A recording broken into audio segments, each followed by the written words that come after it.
All right, thank you, Joe. I appreciate the introduction. And yes, I am the Senior Procurement Analyst at GSA, or one of them. There's not just one. But I think mine has more to do with my age than maybe my expertise. I'm not too sure. All right, but let me say this. I haven't always been with GSA. I have for the last 15 years, but I did spend nearly 19 years in DOD as a Navy contracting officer and a professor of contracting at the DAU. And so I've been around this block quite a bit, and actually starting in government and contracting prior to the FAR coming into existence. So I've seen a lot. I've seen a lot of changes over the course of the years, and there have been major changes to acquisition policies and procedures, and that have had impact on the way we in government do business and how industry does business with us. And so schedules have come a long way. And if we're talking about a comparison of schedules, meaning the processes that's found in 8.4 of the FAR versus FAR Part 15, we're talking really about a large dollar procurement, one over the simplified acquisition threshold of $150,000. And we're talking about buying it off an already established IDIQ vehicle that GSA has put in place for you, versus creating a new contract vehicle that you would do off of a FAR 15 solicitation or an RFP, request for a proposal. So what I want to do today is, if you were with me yesterday in either of my two sessions, I gave a short overview of schedules to make sure that you understood the vehicle that we're talking about regarding 8.4. And then we'll cruise right into a comparison. But although the title of the presentation is 8.4 versus 15, that's going to be the predominance of the comparison. But I do also want to slip a little 13 in on you, and so we can talk about that as well, okay?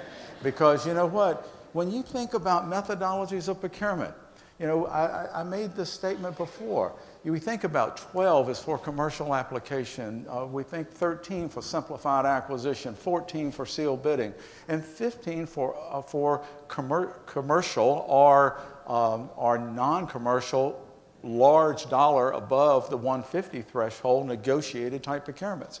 But we seldom say 8.4 is a methodology.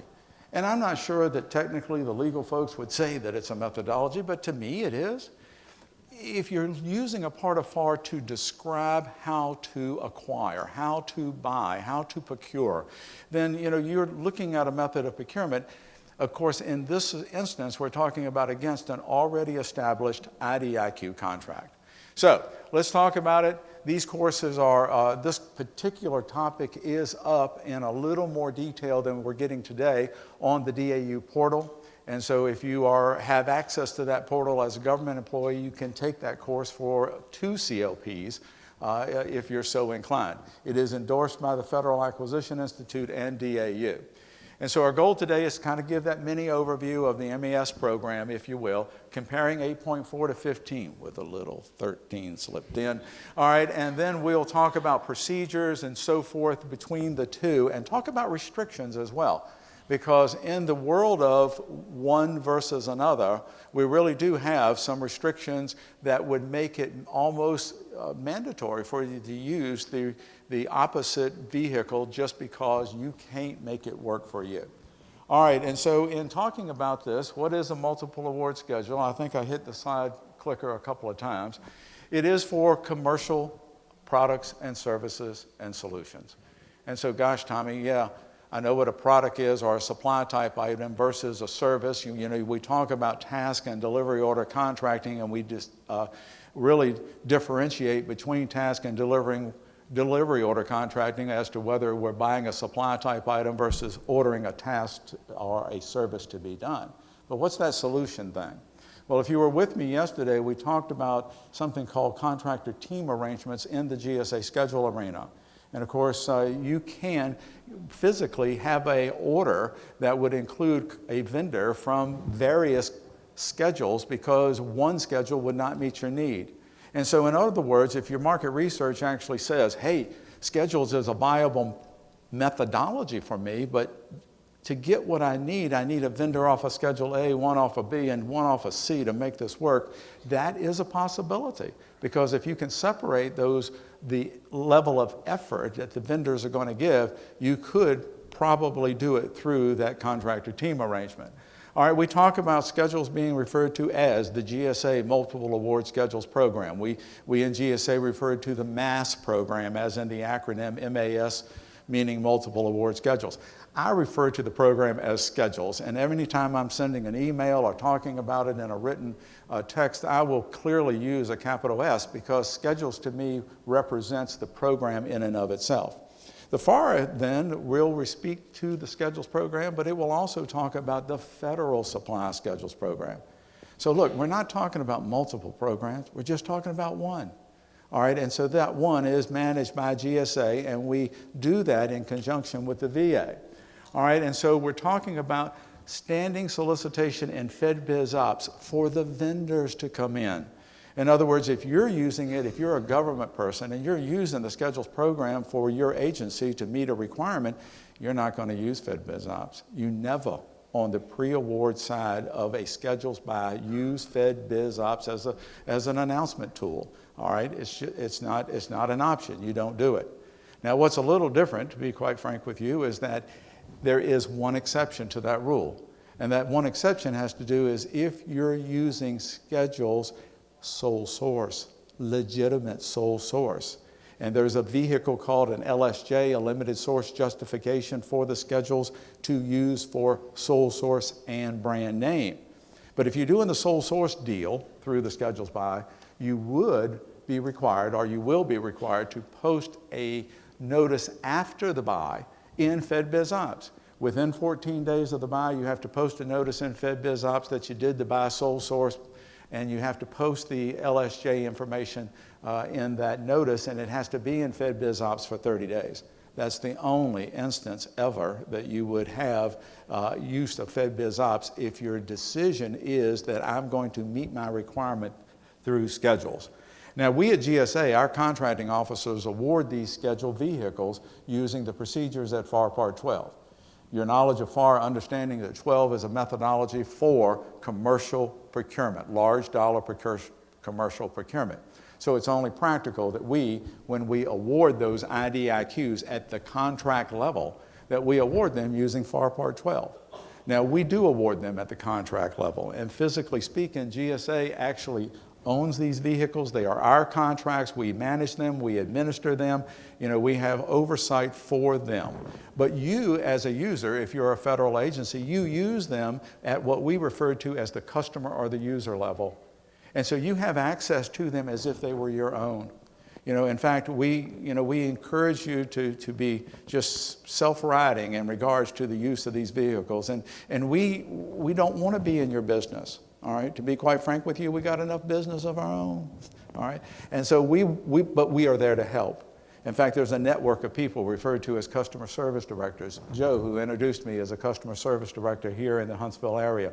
But there's a network. If you work in an acquisition office, if you have authority to obligate government dollars, there's a GSA customer service director assigned to you. And if you don't know who that is, you need to learn them, because the services that GSA provides in support of your office with people like Joe is at no cost to your agency. And so physically speaking, they help you with market research. They do training on GSA e-tools. They're available for you to answer questions. And if they can't answer it, they know who to come to. All right, and so they would come to people like me in the Office of Acquisition Management. You know, physically speaking, I spent 17 months as the chief of MAS policy. And so they know the source, and so you need to be knowledgeable of your CSD. And so 8.4 of the FAR deals with the processes. I think everybody was given, or you had the opportunity to get a desk reference when you came in the room today. This is a book that is set up for the guidance of 8.4. Now, here's the truth about this particular version, version 6. It's out of date. And right now, okay, I'm sorry, we're the government. All right, but right now, version 7 is in review. And my anticipation is that we're going to go to print within 30 days. And of course, that could mean that we would not be available for hard copy until probably in the 60-day mark. But the truth be known is that we always have online the most current copy. So version 7 is forthcoming. And so if you desire, to have a hard copy of version 7, you can get it through CMLS, which is in the world of GSA, which is our printing folks out of Chicago. And this is something that your customer service director can get for you, for sure. FAR Part 12, we already know that's how GSA awards at the contract level. 6.102, Delta 3. FAR Part 6 deals with competition, all right? And so in this particular site, in FAR Part 6, it clearly defines that schedules is a competitive procedure. So if anyone ever has an issue or thinks that schedules doesn't comply with the Competition and Contracting Act, that being CECA, this kind of dispels that, if you will. Other parts of FAR that we're very familiar with, 13, 14, 15 and 19 and 36. These are parts of FAR that you deal with on a regular basis, but they don't have anything to do with schedules. Now, there is a little exception to that. When we talk about 13, we say the exception is MAS BPAs. One of the topics I gave yesterday was scheduled BPAs. And physically speaking, you can do an open market BPA, but you are limited to simplified acquisition dollars. But if you wanted to use schedule holders only as your BPA recipients, whether it be a single award BPA or whether it be a multiple award BPA, you have the capability of doing that. Now, the exception to 13 is because you use the format that's in 13 for BPA setup, even though it's going to be a scheduled BPA. Now, that's the only place in FAR that it talks about the setup of BPAs, all right? And so that's why we're utilizing that part as the setup methodology. But I will also say to you that when it comes to your scheduled BPA is that there's no limitations on the funds. All right, so under an open market, you're limited to 13 funds, $150,000 on your BPA. In the world of schedules, the sky's the limit, more or less. We have agencies that utilize hundreds of BPA holders for services such as professional engineering that spend billions, yes, with a B, billions of dollars in an annual period. All right, and so, they're utilizing this to the maximum extent that is practical for them. All right, FAR Part 14 deals with sealed bidding, has nothing to do with schedules. 15, we say, has nothing to do with schedules, but let's just talk about that for a moment. In the world of 14 is awarded on low price, technically acceptable. 15 is awarded on the case of best value. Well, schedules are awarded on best value. So at the user level, as your agency uses the vehicles, you're going to make a best value determination. All right?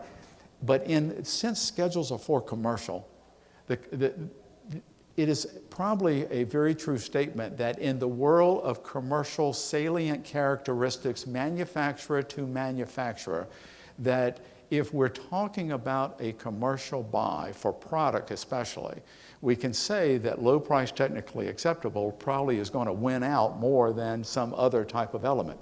But in the world of schedules, you can use best value and you can have other factors of consideration, not just price factors, but other factors, non-price factors as well.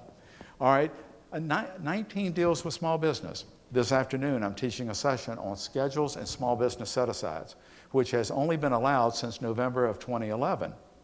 And it has made some major impact in the world, the way some agencies were doing set-asides for commercial services that actually started under the old programs that came about in the late 80s and early 90s. And so they ended up with set-asides with commercial vendors with small businesses.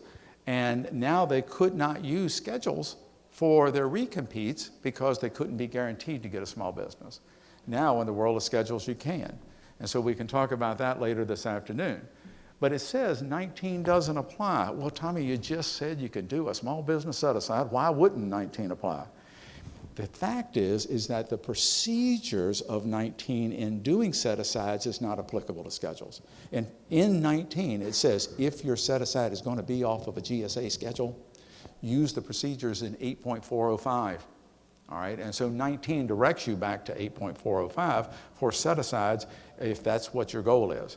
Now, there is an exception. It says bundling, all right? So you know what bundling is by definition, taking a number of smaller procurements, putting them together to have a larger one. So that concept is applicable in the world of schedules as well. All right, also I would share with you that the size standards that are found in 19 would be applicable to schedules if you're going to do a set aside, and also the definitions of the socioeconomic categories, but not the procedures of 19, all right? And so when we talk about 36, that's for construction and architectural and engineering services. There is no construction or architectural or engineering services standalone in the schedules program. So 36 is not applicable to the schedules program because of that reason. Now somebody here has said, look, I mean, I had an ancillary service that was construction by nature and I was able to get it. And an example of that would be where an agency bought some major sized generators to be backup electrical power for buildings and so forth. And so they bought them off of schedules, and we're talking about a major buy, all right? And literally speaking though, these generators are of a magnitude that they need a concrete pad.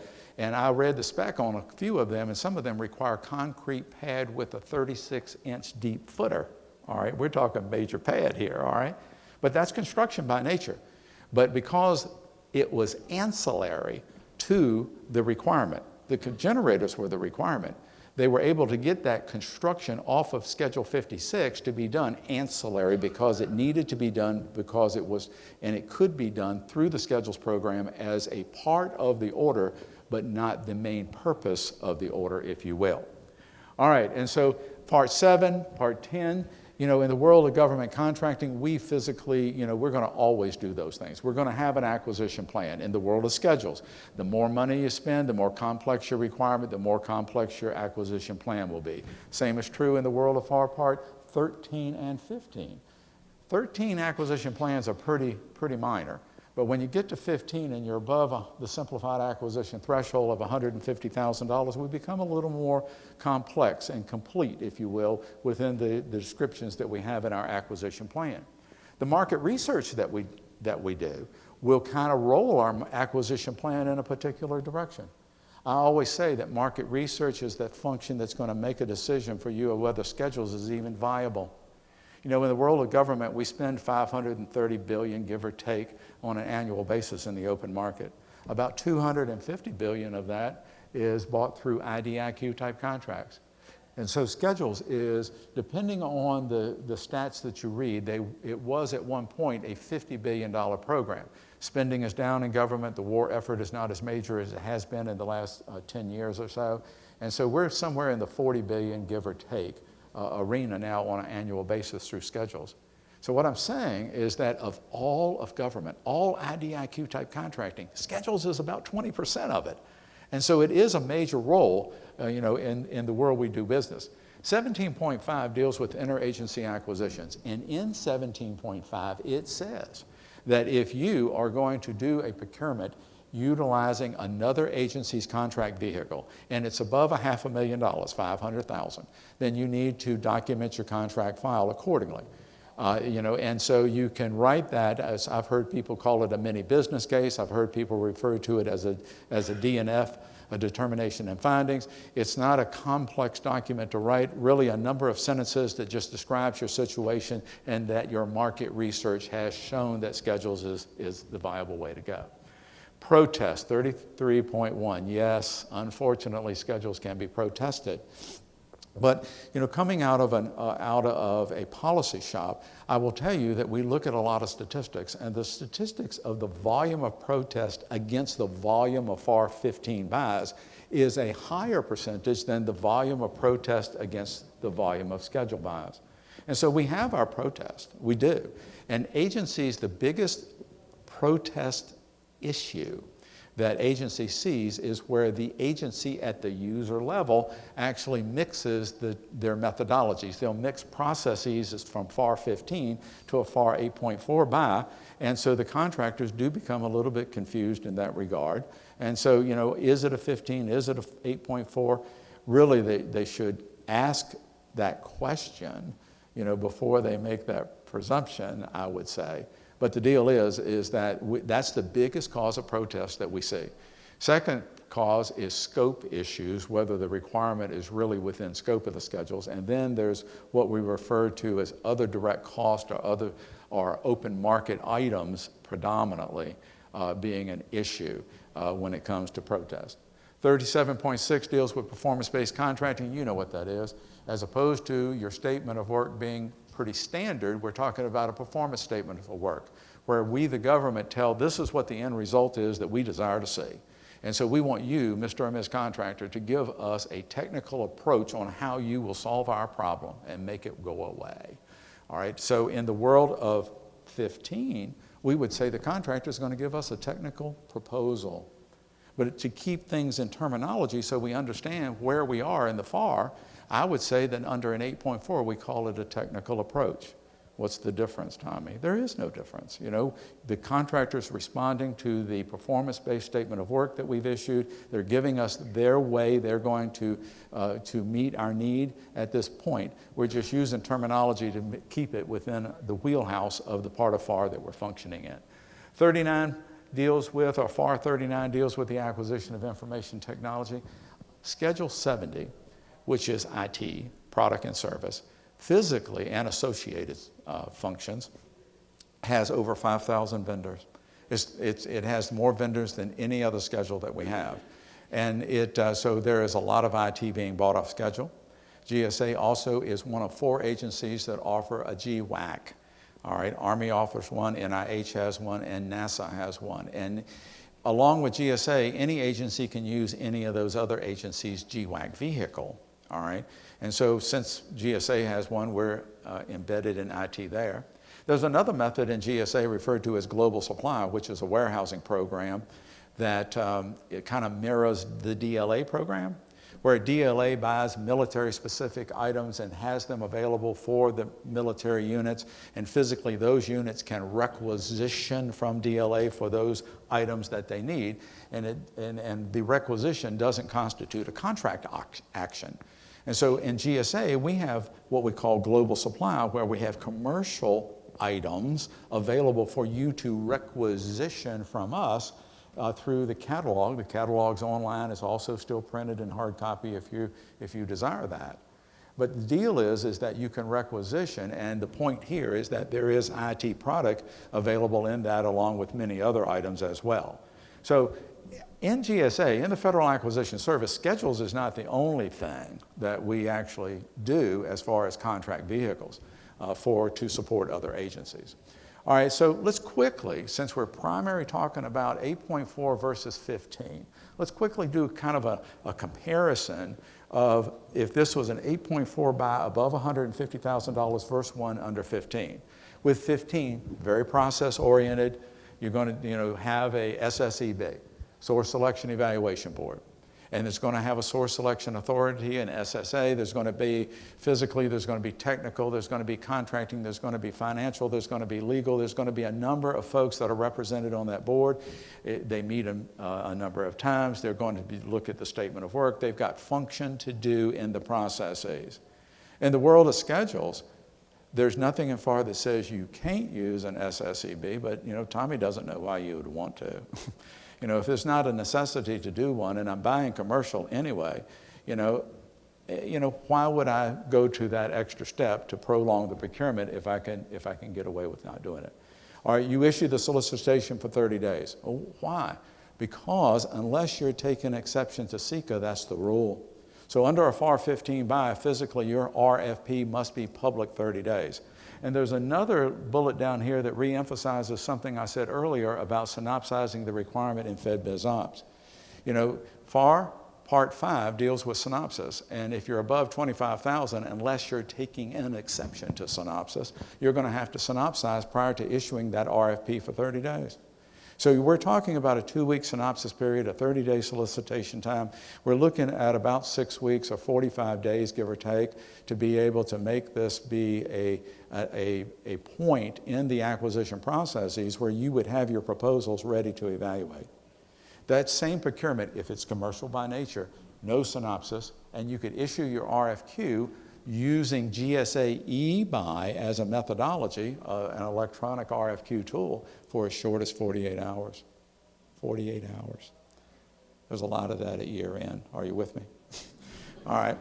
But when it comes down to it, the average length of time that RFQs are posted for GSA vendors to respond is somewhere between 10 and 15 days. All right. And so think about that, a 15-day solicitation. It is truly possible that you could have that procurement wrapped up and awarded before the 45-day point where you would be getting the opportunity to open those proposals and look at them. All right, it happens on a regular basis.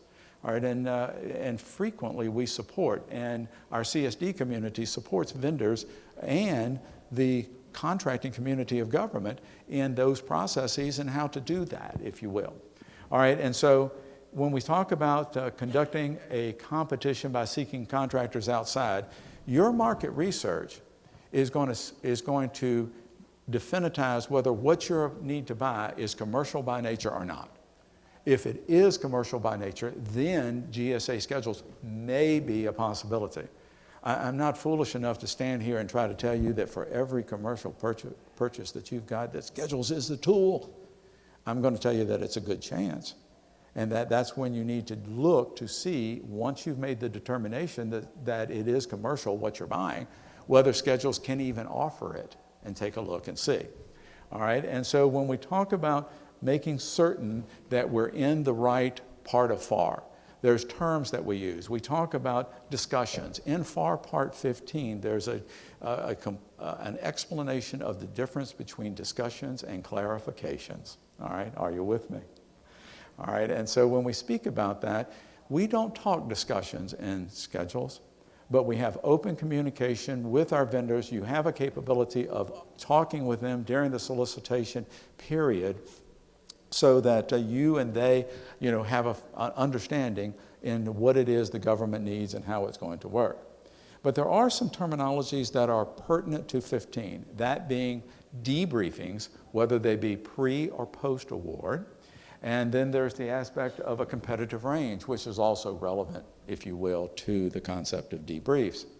So unsuccessful contractors in a FAR 15 buy have the opportunity to seek a debrief, meaning that you can talk to the contracting professionals in on the government side and find out where your shortcomings were and that sort of thing.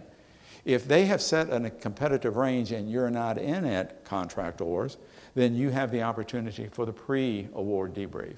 If you're in the competitive range, but you weren't the one that was selected for award, then you get an opportunity for a post-award debrief.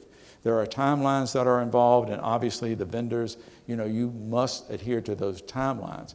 But these debriefs and the competitive range structure is formal in the world of FAR Part 15. And so in the world of schedules, we don't call what we give back to the vendors who are unsuccessful a debrief. We call it feedback, all right? And so I made a comment yesterday and I said that feedback and debriefs really is the same information, because what the feedback that the government would give to the vendor would be an analysis of their quote to the requirement at hand. Literally looking at the evaluation factors that had been established for award. All right, a government person is never going to compare this inquiry by an unsuccessful vendor to the winning vendor. We're not going to compare it to other unsuccessfuls. We're only going to use that unsuccessful quote to the evaluation factors. But the point is that when we talk about our feedback is less formal.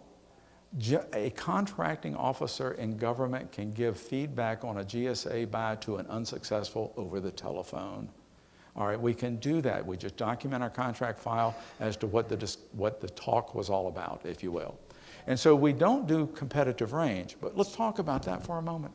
In a FAR Part 15 buy, physically speaking, what we're doing is that we issue the RFQ to a number of folks, 10, 12, 15, based on the market research that we did.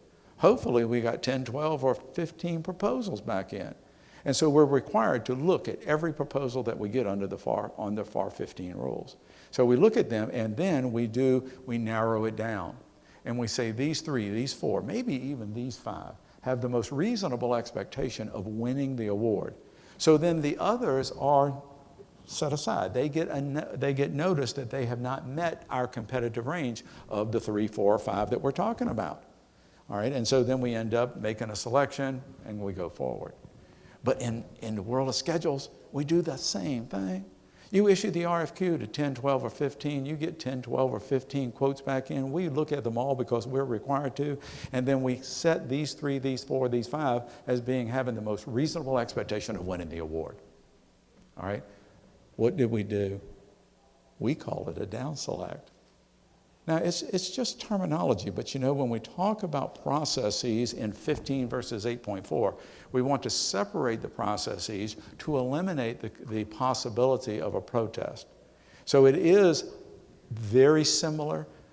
You'll be challenged to find the difference in the processes. As we talk about, we just refer to them as a different term.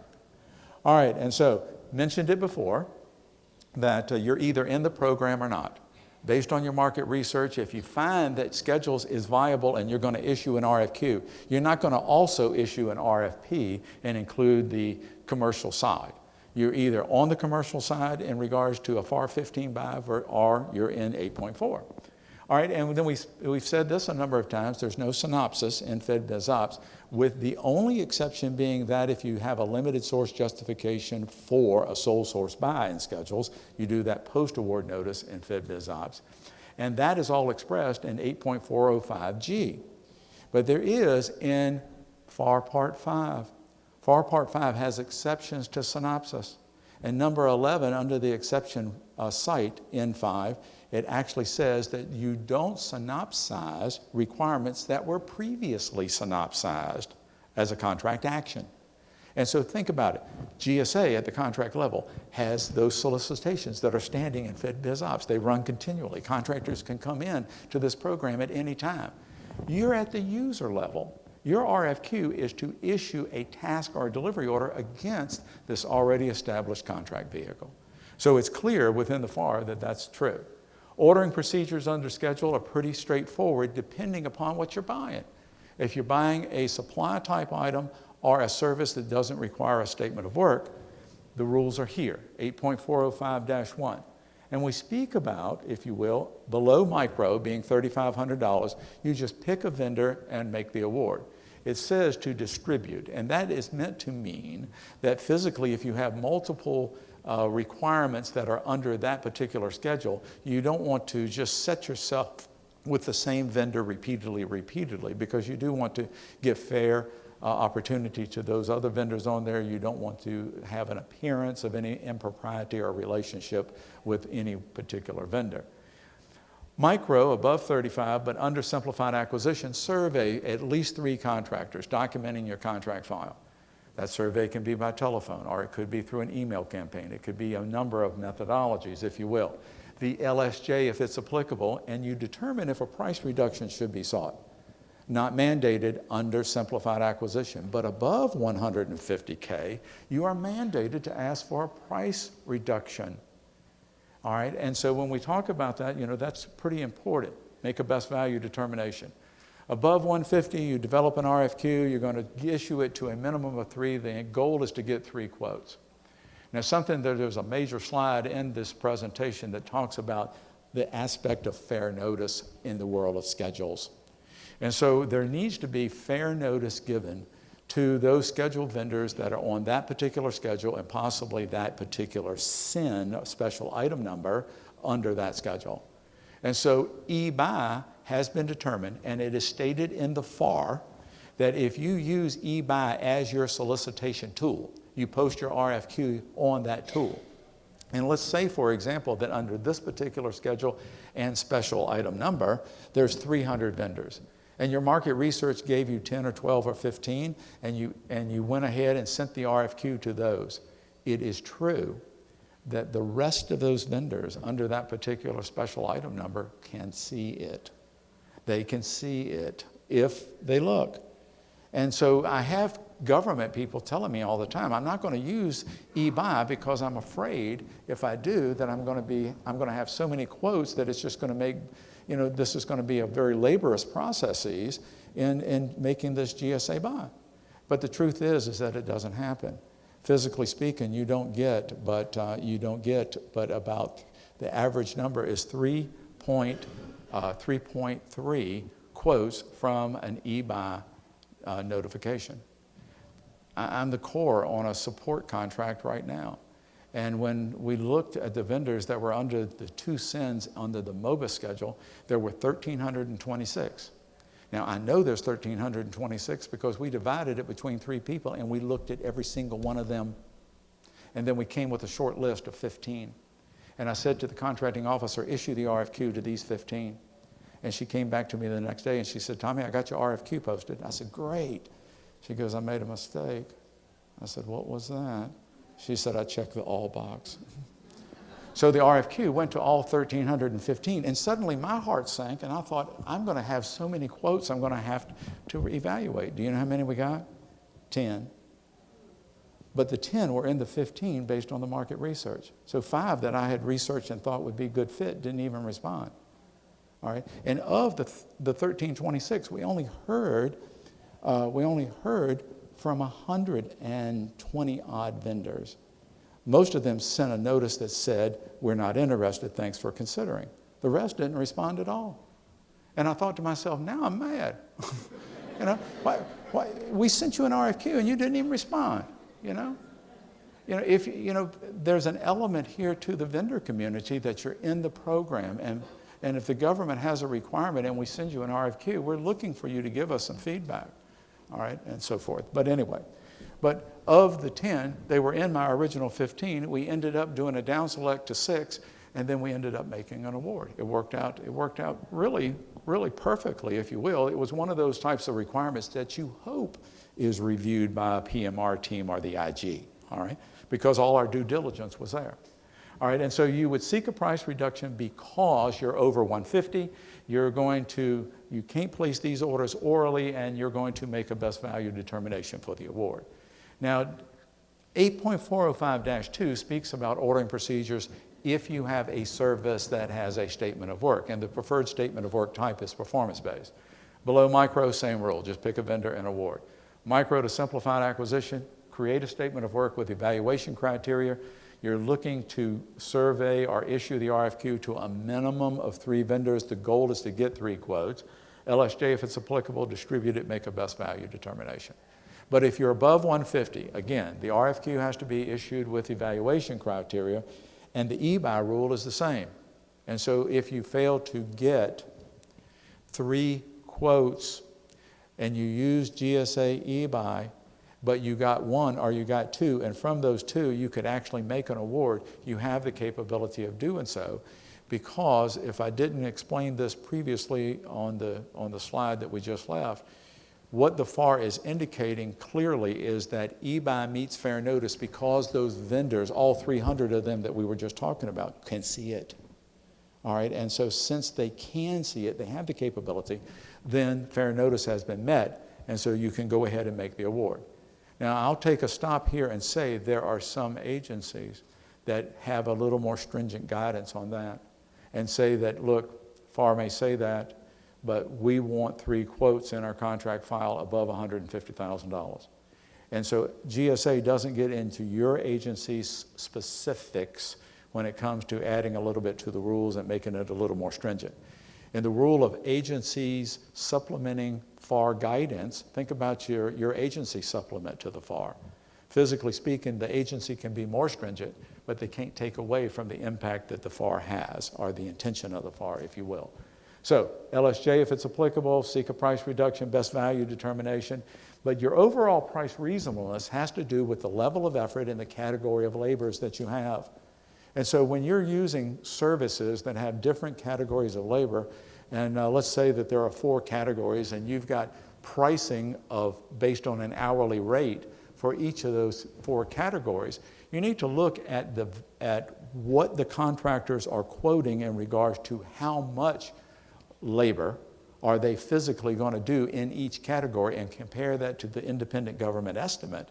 And you also will compare it to the other quotes to see that everybody is seeing this requirement from the same point of view. All right, so we know that there's over 40 million, there's 39 schedules, 9 of them are actually owned by the VA or managed by the VA in the program. Mr. Sharp made a quote this morning and said there's over 18,000 vendors. The number is down from that a little bit. In that regard, 80% he did say is small business, and that is true. BPAs and orders or task or delivery orders can be set aside for small business. But right now we're quoting for slide purposes a $40+ billion annual program. All right, all sorts of services that are available. You can see that this is a number of them. A more complete list can be located on another GSAE tool, which is GSAE Library, which is the search engine of all search engines for schedules. And then these are just some categories, if you will, of the supply type items that are available. But each one of these categories represents an acquisition center where GSA contracting people are doing the awarding. So for example, we talk about furniture is bought all out of Philadelphia, so they buy furniture for the government. Or they put furniture manufacturers and resellers on GSA schedule. But they have a technical department there that is furniture engineers that really look at the furniture that's being offered to the government to get on schedule so that it meets the government's needs. So let's talk about it. We know what schedules are. We've been talking about it for 30 minutes. But when we talk about FAR Part 13, it's open market procurement to the simplified acquisition threshold. It's broken out into micro, and then from micro to that threshold of $150,000. And then above 150, we would move into a negotiated type of a procurement if FAR Part 14 is not a methodology that we would use. And so we're above simplified acquisition if we're in FAR 15, but FAR 15 could be for commercial or it could be for non-commercial. And so when we speak about that aspect of FAR 8.4, you know what it is. I've given you a good description of it today. There's contracts there. We have delivery versus task orders, delivery for product, task for services. There's ordering procedures there. You can have the BPAs and how to establish them, and you can also do a limited source justification. So to reiterate something I may have said earlier in this presentation, you can do an LSJ. If you were to want to limit sources in a schedules buy and you're DOD and I said J and A to you, you know that that's a justification and approval. If you're a civilian agency, the same document is more commonly referred to as a JOFOC, a justification for other than full and open competition. See, the civilian agencies use all the letters. DOD has just shortened the whole thing. But when we're speaking about it, it's the document that's found in FAR Part 6 for taking an exception to SECA. There's 7 exceptions to SECA. If you're writing a JOFOC or a JNA, you're taking an exception to SECA. Of the 7 exceptions, 5 of them require that document for an open market buy. But in the world of schedules, we don't do that. In the world of schedules, you can take exception and do sole source and brand name, but you do an LSJ as defined by 8.406. All right, not enough time to go into all of that LSJ stuff. The fair opportunity aspect that we spoke about with GSA e-buy is also directly out of the FAR. And so it speaks about the concept of the fair opportunity. You would RFQ posted to e-buy as opposed to as many scheduled contractors as practical. And so if you post to e-buy, physically speaking, every vendor under that particular schedule and SIN can see your RFQ. All right, and so when we talk about 15 is a negotiated procurement. In my Navy days, I'll be quite upfront with you that 15 is all I used. 15 is all I used. But I was in an industrial environment. I was supporting the repair of ships and submarines, and I was on a nuclear team. So we were buying support services and materials to do support for Navy weapons systems and also for propulsion plants. All right, so not much of that available through the schedules program. So it was all specialty, non-commercial, if you will, through FAR Part 15. So we issue under 15, we issue the RFP, the request for proposal, which is different than under 13 or under schedules 8.4, where we issue an RFQ.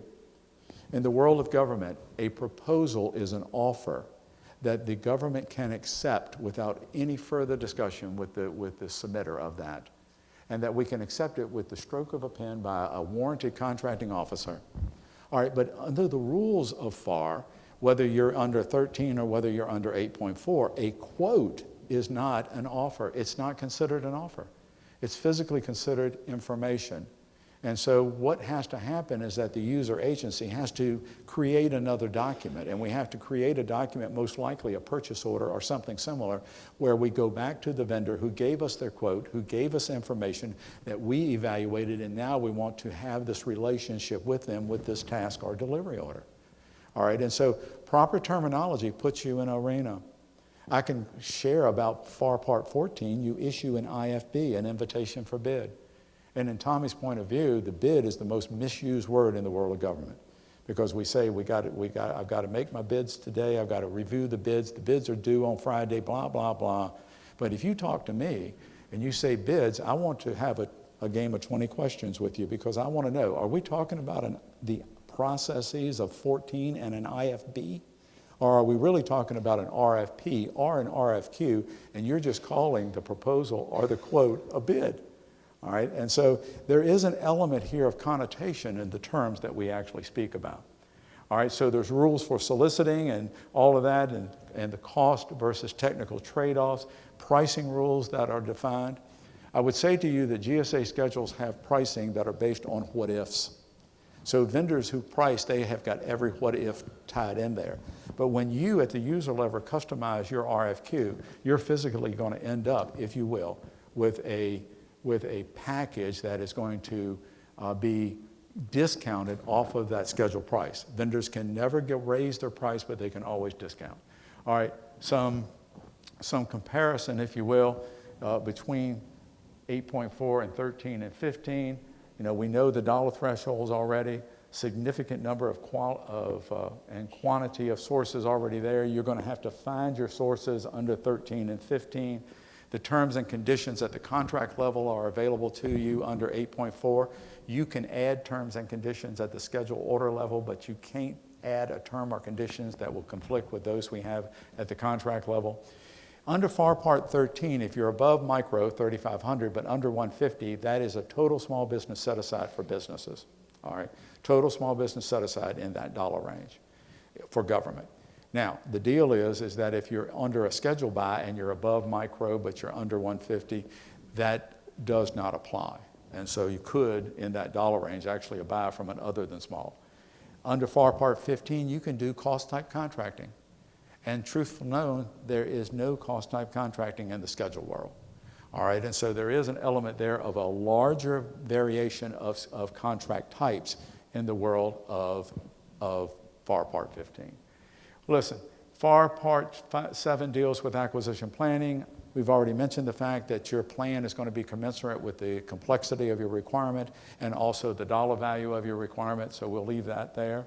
When we speak about a comparison of procedures, can you use low price technically acceptable or trade-off? You can do that in any of the three. Pre-competed schedule contracts, fair and reasonable pricing, that is available under 8.4. Your agency may have some BPAs or some IDIQs that are available to you for your requirement under the other methodologies. Fair opportunity, we've really hit that already. We've already talked a little bit about the LSJ as well.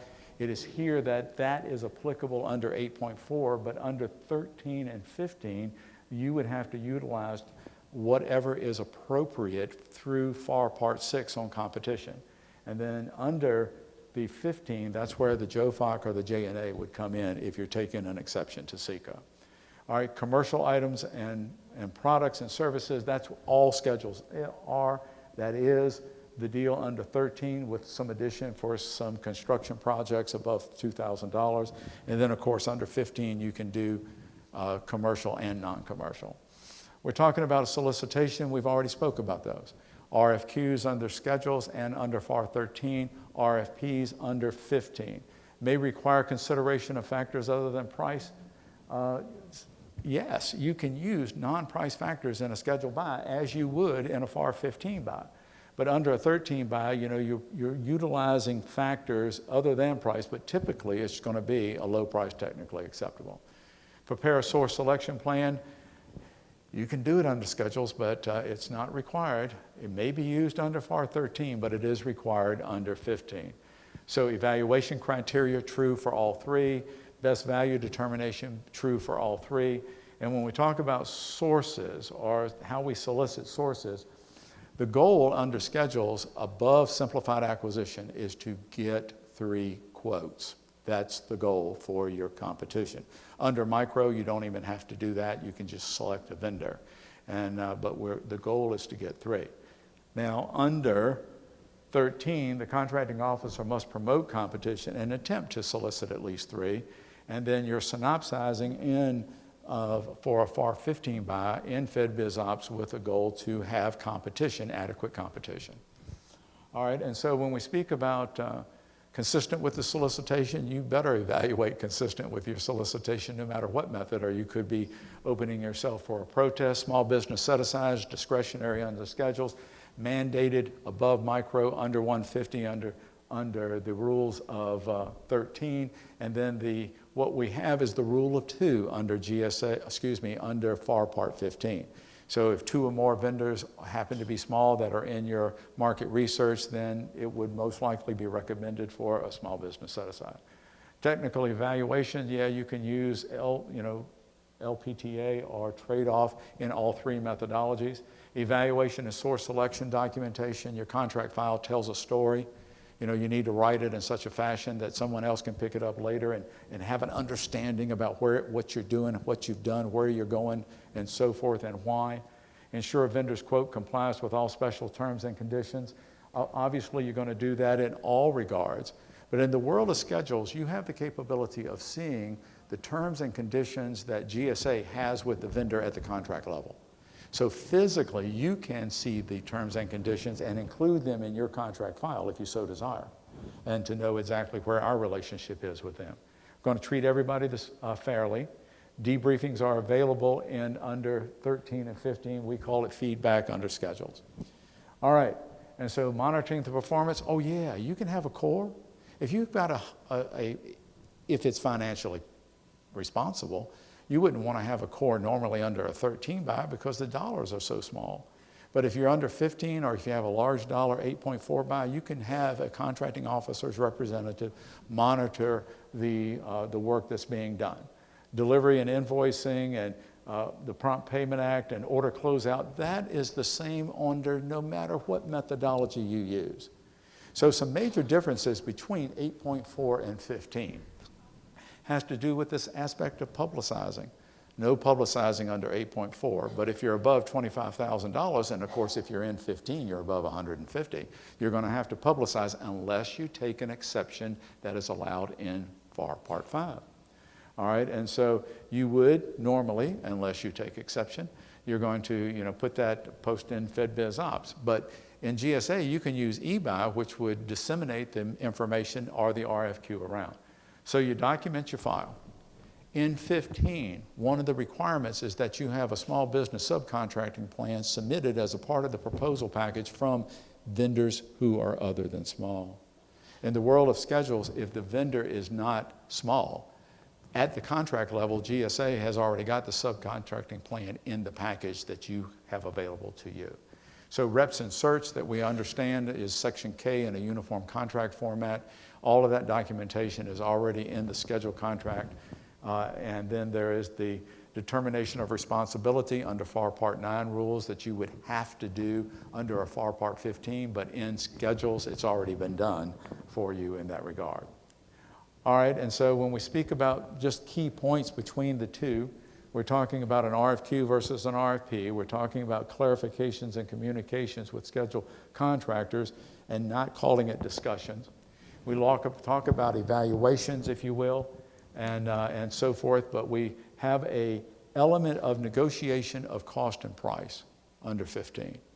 And in the world of schedules, we look at that as we evaluate and we look for a reduction of price. We seek a reduction, mandated to seek one if we're above 150.